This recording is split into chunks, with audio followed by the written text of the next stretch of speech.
आज हम बात कर रहे हैं कि कैसे आप अपने रिटायरमेंट प्लानिंग की शुरुआत कर सकते हैं। आज ही आप एक ऐसा कॉर्पस इकट्ठा कर सकते हैं जिसमें 60 साल की उम्र तक पहुंचने तक आपको आगे की जिंदगी के लिए परेशान होने की जरूरत नहीं है। लेकिन कैसे करें ये?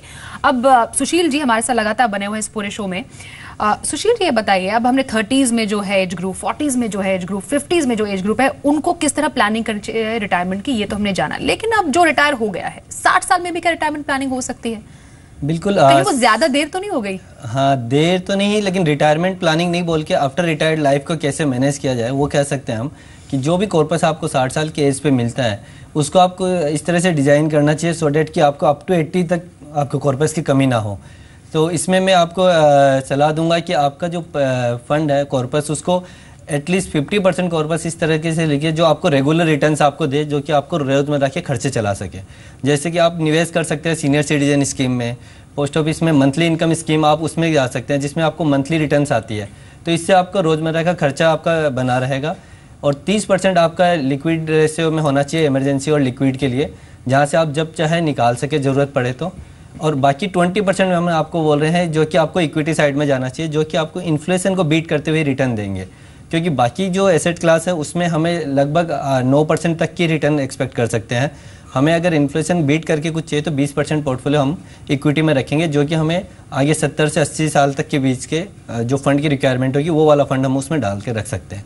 तो इस तरीके से आप करोगे तो आपकी लाइफस्टाइल पे कोई इम्पैक्ट नहीं आएगा और आप एंजॉय करते रहोगे जैसे रिटायरमेंट से पहले कर रहे थे उसी तरीके से आप ये कर सकते हैं। और दूसरी चीज़ जो मैं आपको बताना चाहूँगा कि अगर आपने लाइफ मेडिक्लेम हेल्थ इंश्योरेंस अगर नहीं ली है, क्योंकि अब तक ये होता है कि जब तक हम जॉब करते हैं तब हमारे ऑफिस से कवर हो जाता है तो हम लोग निस्पीकर बैठे होते हैं।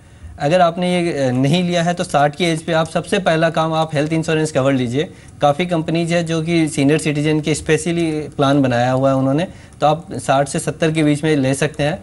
मैं आपको सलाह दूंगा कि आप 60 की एज पे सबसे पहला रिटायर्ड होते हैं, अगर पॉलिसी अपनी नहीं ले रखी है तो पहले हेल्थ पॉलिसी लीजिए अपनी।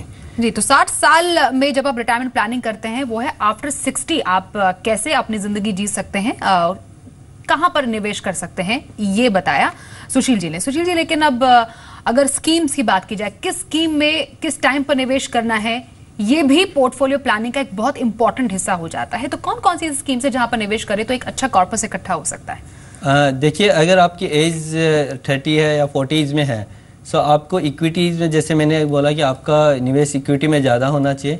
क्योंकि अगर आप पास्ट रिटर्न्स देखेंगे तो इक्विटी एक ऐसी एसेट क्लास है जो सब अदर एसेट क्लास को आउट परफॉर्म किया है। अगर लास्ट 20 से 25 साल का हम अगर रिटर्न्स देखें, 25 साल में इक्विटी ने लगभग 15% तक के रिटर्न आपको दिया है। बाकी एसेट क्लास जैसे गोल्ड हुआ या रियल एस्टेट हुआ, ये लगभग 10% तक का आपको रिटर्न दिया है, जो कि 5% बहुत ज़्यादा मायने रखता है। जैसे कि अगर आपका 1% का भी फ़र्क आता है और ओवर द 20 ईयर 25 ईयर ये आपको टोटल कॉर्पस का 40% में इम्पैक्ट करता है। सो इसीलिए 5% तो बहुत बड़ा अमाउंट है, तो आप उसको देखिए। और दूसरी चीज़ ये है कि आप अगर डेट इंस्ट्रूमेंट में ज़्यादा जाएंगे तो आपको टैक्सेशन का भी एक वो क्राइटेरिया रहता है, वहाँ पे आपको टैक्स देना पड़ेगा। इक्विटी में आज की डेट में कोई आपको टैक्स के ऐसी लाइबिलिटीज़ नहीं बनती है, वो टैक्स फ्री होता है। इसके अलावा आप एक जो यंग एज में आप कर सकते हैं, जो कि NPS आज की डेट में बहुत अच्छा है, आपको एडिशनल टैक्स की छूट भी मिलती है उसमें, आप वहाँ पे भी निवेश कर सकते हैं। ऑलराइट, बहुत सारे ऑप्शंस है ऐसे जो अब रिटायरमेंट प्लानिंग के टाइम पे बहुत ज्यादा सोच सकते हैं। अब यहाँ पर कई ऐसे लोग हैं सुशील जी, जो लोग सोचते हैं कि अब मैं बहुत ज्यादा थक गया हूँ काम करते करते, 40 या 45 एज में ही एक सैचुरेशन लेवल रीच कर जाते हैं और वो अर्ली रिटायर होना चाहते हैं। ऐसे भी केसेस आपके पास आते हैं? हाँ बिल्कुल, बहुत इस तरह के केसेस आते हैं। इसको मैंने अपने टर्म दिया है कि मिड एज क्राइसिस। ये जो मेरे 40, 42 या 45 एज ग्रुप के क्लाइंट्स हैं वो आके कहते हैं कि सुशील जी आप काफ़ी काम कर लिए हैं, अब बताइए कुछ जिससे आराम से बैठें और अपनी मर्जी से काम करें। तो वहाँ पे हम लोग जब प्लानिंग करते हैं तो उसमें यही देखते हैं कि पहले 60 की प्लानिंग लेके चलते हैं, देन वो कॉर्पस इकट्ठा करते हैं और उसको 60 को 55, 50 और 50 तक लेके आने की कोशिश करते हैं उनकी रिटायरमेंट एज को, सो डेट कि उसके पास इनके पास इतना कॉर्पस हो जाएगी उसके बाद उनका जॉब करना एक ऑप्शनल हो, मैंडेटरी ना हो कि घर चलाना इसलिए जॉब करना है। सो आज की डेट में काफ़ी क्लाइंट जो यूथ है वो यही चाहती है कि मैं 50 तक तो एटलीस्ट रिटायर्ड हो ही जाऊं। एब्सोल्युटली। और सुशील जी, एक्चुअली एक ऐसा टॉपिक है जिसमें काफी डिटेल डिस्कशन की जरूरत है। मनी गुरु में हम इस टॉपिक पर डिटेल डिस्कशन आगे के एपिसोड में जरूर करेंगे कि अर्ली रिटायरमेंट के क्या बेनिफिट्स है और आप कैसे उसके लिए आगे बढ़ सकते हैं, इस पर जरूर बातचीत करेंगे। लेकिन रिटायरमेंट प्लानिंग में कौन से ऐसे बिग नोनोज है जिनके बारे में जानने की जरूरत है, कौन से प्रिकॉशंस लेने की जरूरत है? देखिए, रिटायरमेंट प्लानिंग की जब भी सवाल आता है तो सबसे पहले ये आता है कि अभी तो काफ़ी टाइम पड़ा है, हम बाद में कर लेंगे, पहले हमारे जो गोल्स हैं बच्चों की शादी या घर खरीदना या उनके पढ़ाई का वो पूरा कर लें।